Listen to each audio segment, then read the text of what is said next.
Hi, this is Stuart Sutton at eXp Realty. I hope you're having a great day. This is part of a series of videos. This one is about pricing your home, what agents will not tell you about pricing. Now, this isn't derogatory by any means. I'm a real estate agent.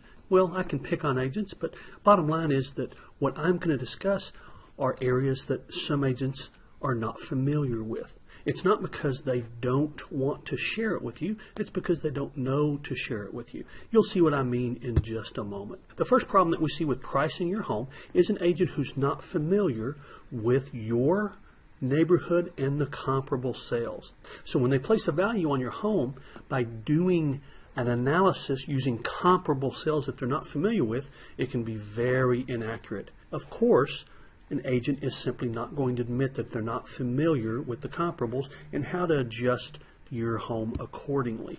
Part of this problem comes in that in most neighborhoods there are different size lots, there are location advantages, there are age differences. If a home was built several years before another home, there are style differences. Some neighborhoods have multiple builders, and one builder might be a higher perceived quality builder than another. That can result in substantially different values for similar size homes. I'll give you an example. One neighborhood that I've sold many homes in, there are quite a few of corporate homes, meaning built by large builders, and there are also custom homes.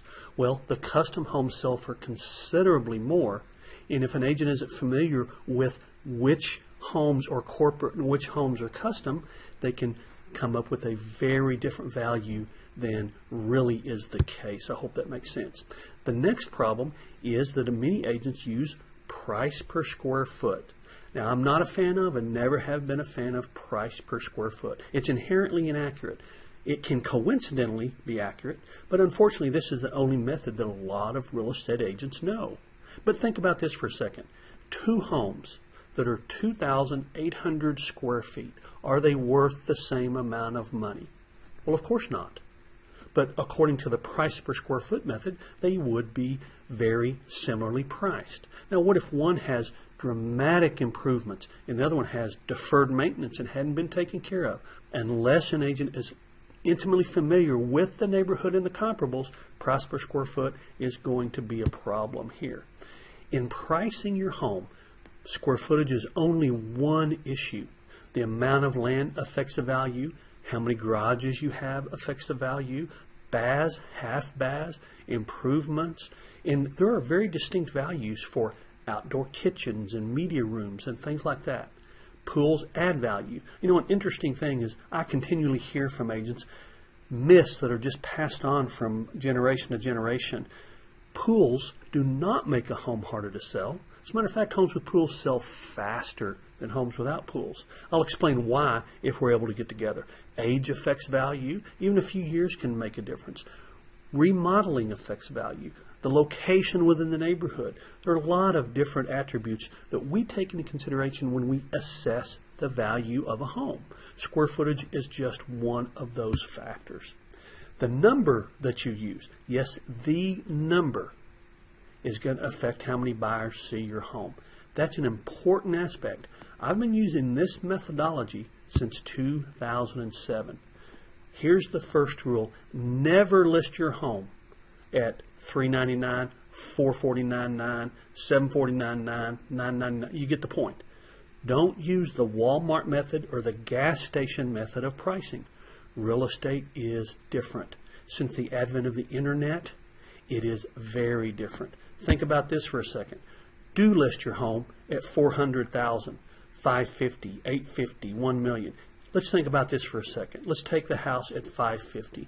If someone searches from $5 to $550,000, they'll see a house priced at $549,000.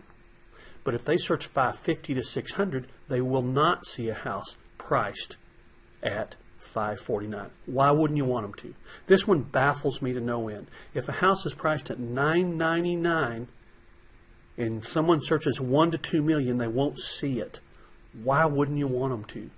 You see, this methodology called price bands, be right on the price bands and use the zeros, gets more people, more buyers seeing the house than the old gas station, Walmart method of pricing. It's important. If you hear an agent recommend that and they'll say that it's psychology, well, guess what? Nobody buys a house at $849.9 and thinks they're not paying $850.